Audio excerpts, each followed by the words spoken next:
Welcome to my YouTube channel. Today we'll talk about आपका smart agronomics. ये agriculture और economics को जोड़कर बनाया हुआ है। तो थर्स्ट वेव जो होता है एक टाइम पीरियड होता है जब बहुत मतलब 3, 4, 5 डेज जो आपका रेनी सीजन होता है लेकिन स्टिल वहाँ पर रेनफॉल नहीं होती है, तो उसे थर्स्ट वेव कहा जाता है।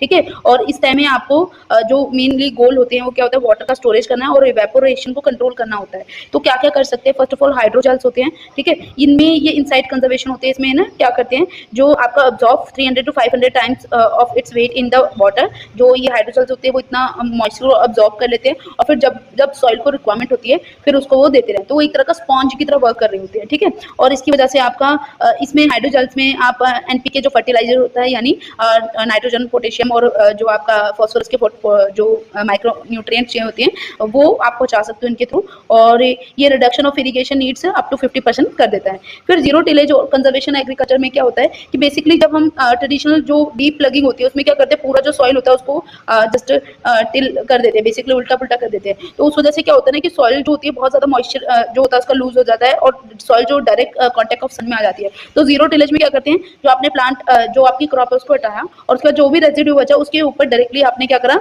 नई क्रॉप को ग्रो करवा दिया। तो इसकी वजह से ना काफी ज्यादा जो सॉइल का टेम्परेचर है वो रिड्यूस होता है 2 to 5 डिग्री सेल्सियस तक सॉइल का टेम्परेचर कम रहता है, जिसकी वजह से थर्स्ट वेव का इतना इम्पैक्ट नहीं रहता है। फिर हैप्पी सीडर और सुपर सीडर होते हैं। सुपर सीडर में क्या होता है कि एज सच ना जो सीड होती है वो पूरा जो आपका क्रॉप है जो स्टबल होता है उसके अंदर एज इट इज मतलब आपका उगा दिया जाता है। तो इसकी वजह से भी काफी ज्यादा आपका सॉइल को हम बचा सकते हैं, बेसिकली उसके जो मॉइस्चर है उसको लूज होने से बचा सकते हैं। फिर एआई ड्रिवन मॉइस्चर सेंसिंग होता है। इसमें क्या होता है, बहुत सारे आईओटी इंटरनेट ऑफ थिंग्स जैसे सेंसर डिवाइसेस होते हैं, नेटवर्क होता है, उनको लगा दिया जाता है, जिसकी वजह से आपको पता चल जाता है कि जो फार्मर्स है या फिर जो भी इसमें इन्वॉल्व है उनको पता चल जाता है कि वाटर के अंदर कितनी न्यूट्रिएंट्स की वाटर की कमी है। ठीक है, सॉइल के अंदर बेसिकली। फिर अगर हम बात करें, कंपैरिजन करें कि जो ट्रेडिशनल मेथड था और जो स्मार्ट मेथड है आज के टाइम वाला मेथड है, उसमें क्या होता है, पहले फ्लड इरिगेशन करते थे। जैसे आपका पैडी फील्ड होती है तो उसको पूरा फ्लड कर दिया वाटर से, तो उससे बहुत सारी वेस्टेज ऑफ वाटर होती थी। इसमें क्या होता है, प्रिसाइजन ड्रिप